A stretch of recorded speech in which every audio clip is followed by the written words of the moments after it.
Sir, সে ready আছে।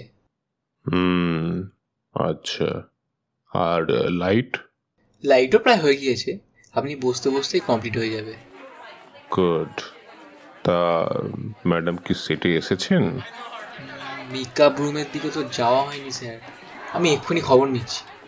থাক, তোমার ওদিকে গিয়ে কাজ নেই। নবেন্দুকে গিয়ে বলো ক্যামেরায় বসতে, আমি একটু পরে পৌঁছাচ্ছি। স্পট বয়ের সাথে কথা সেরে সংলাপে স্ক্রিপ্টটা থেকে মুখ তুললেন অমলেন্দু নস্কর। তারপর ধীরে সুস্থে চেয়ার ছাড়লেন।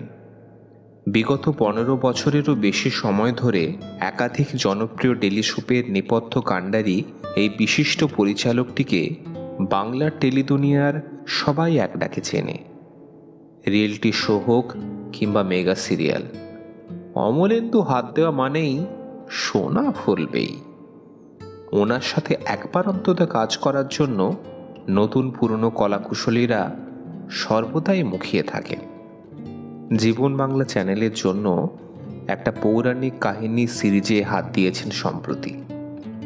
এই জাতীয় ধারাবাহিকের কাহিনী মোটামুটি সকলেরই জানা, তাই নতুনত্ব কিছু আনা যায় কি না সেটাই এখন ওনার মুখ্য চিন্তার বিষয়।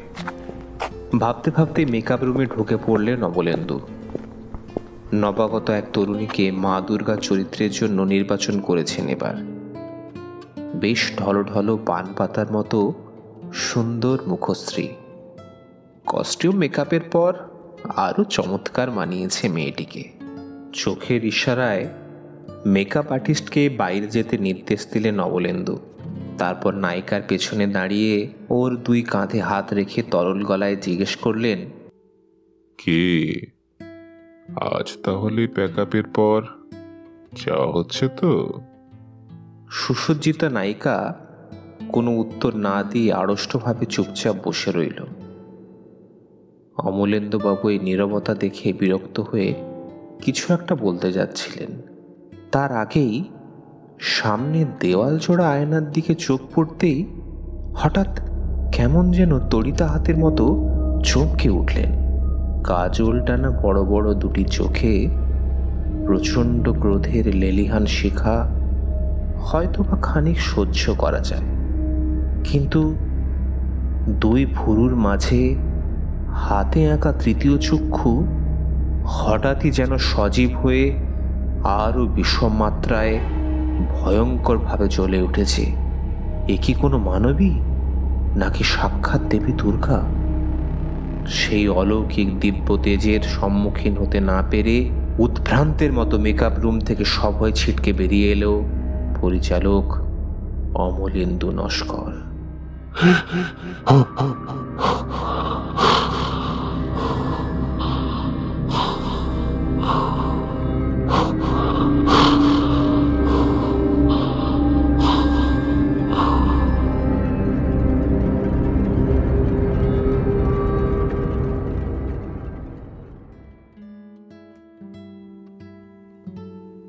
নমস্কার শ্রোতা বন্ধুরা, গল্পকল্পদ্রুম চ্যানেলের অনুগল্প ও কবিতাগুলি আপনাদের কেমন লাগছে তা অবশ্যই লাইক ও কমেন্ট করে জানান আমাদের।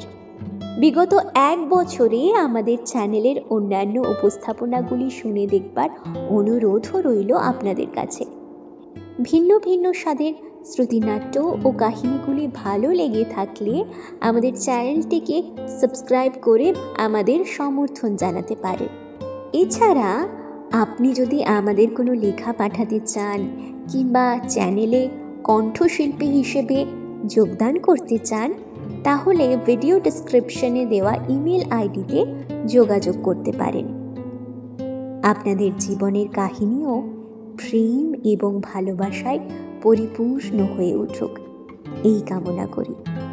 ভালো থাকুন, ভালোবাসায় থাকুন।